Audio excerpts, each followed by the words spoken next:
자, 보겠습니다. 책은 276쪽이고요. 거기에 18번 할 차례일 겁니다. 자, 재난이 발생했고 4개의 중증도로 분류를 했고요. 부상이 크지 않아서 치료를 기다릴 수 있는 환자래요. 그럼 비응급이겠죠? 그럼 비응급이면 뭐 녹색이죠? 답은 3번이네요. 자, 19번이에요. 현재 2024년 현재 우리나라 중앙안전대책본부장 누구시니에요? 행안부 장관이지? 답은 3번이죠. 자, 20번은 비용 효과비인데, 그러니까 비용 효과비의 공식을 외우셔야 돼. 비용 효과비의 공식. 근데 이거는 총 소요 비용 외우셔야지. 뭐 한 번 시험 문제 나왔으니까 또 나올 확률이 있으니까 총 소요 비용을 뭘로 나눠? 인구수로 나눠요. 그러면 대상 인구수. 그러니까 뭐 예를 들어서 내가 뭐 당뇨 교실을 열었는데 30명이 들어온 거야. 그럼 이제 30명이 대상 인구수지. 그럼 결국 1인당 소요비용이 나올 거예요. 이거를 다시 그 가치, 퍼센트 효과로 나누는 거죠. 효과로 나누는 거야. 이거 외우실 수밖에 없습니다. 자, 그러면 볼게요. 보건소와 학교가 협력을 해서 학생 500명을 대상으로 했대요. 결국 인구수가 500명입니다. 그래서 수행을 한 결과 총 비용이 200만 원이에요. 200만 원.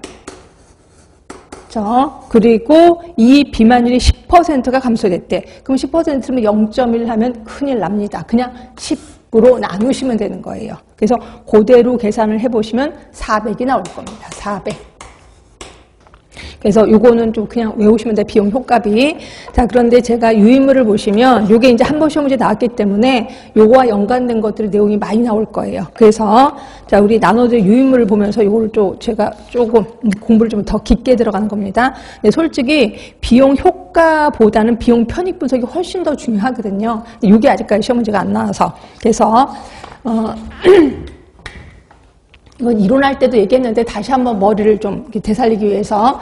그러니까 처음에 이제 맨 처음에 이제 보건소에서 사업을 할 때 그 담당자들이 다 모인다 그랬잖아요. 담당들이 모여서 뭐 다들 아이디어를 내겠지. 그래서 이제 뭐 모성에 대해서 사업하겠다. 또는 아동에 대해서 사업하겠다. 그 다음에 뭐 혈압에 대해서, 고혈압에 대해서 사업하겠다. 아이디어를 낸단 말이에요. 결국 목표가 여러 개일 때 하나를 선택하는 그럴 때 사용하는 방법이 비용 편익 분석이라고 표현했거든요.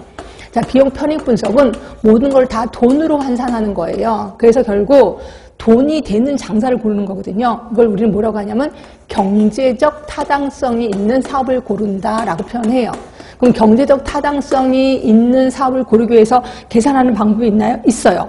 솔직히 이게 더 중요하거든요. 근데 이게 아직까지 안 나와서 경제적 타당성을 측정할 수 있는 계산 방법이 크게 4개가 있단 말이에요. 그게 비용 편익비가 있어요. 비용 편익비. 아까는 비용 효과비였고 지금 비용 편익비입니다. 자, 요거는 모분에 뭐냐면 들어온 돈을 수익이라고 해. 그리고 들어간 돈을 비용이라고 해. 비용분의 수익이에요. 자, 그러면 이게 1이면 똑같다는 거지 뭐. 내가 1000만 원을 집어넣거든. 1000만 원이 들어온 거야. 똑같다는 거지. 결국 얘는 1보다 커야 돈 되는 장사가 된다는 거지. 그치? 자, 그 다음에는 순현재 가치가 있어요. 순현재 가치. 자, 순현재 가치는 수익에서 비용을 뺀 거예요. 자, 요게 0이면 똑같다는 거지. 결국 0보다는 커야지 돈 되는 장사라는 거지. 그죠? 그 다음에 세 번째는 내부 수익률이에요. 자, 내부 수익률은 뭐냐면 그 사회에서 정해놓은 최저 기준치가 있단 말이야. 그게 대부분 은행금리라고 보시면 되고요.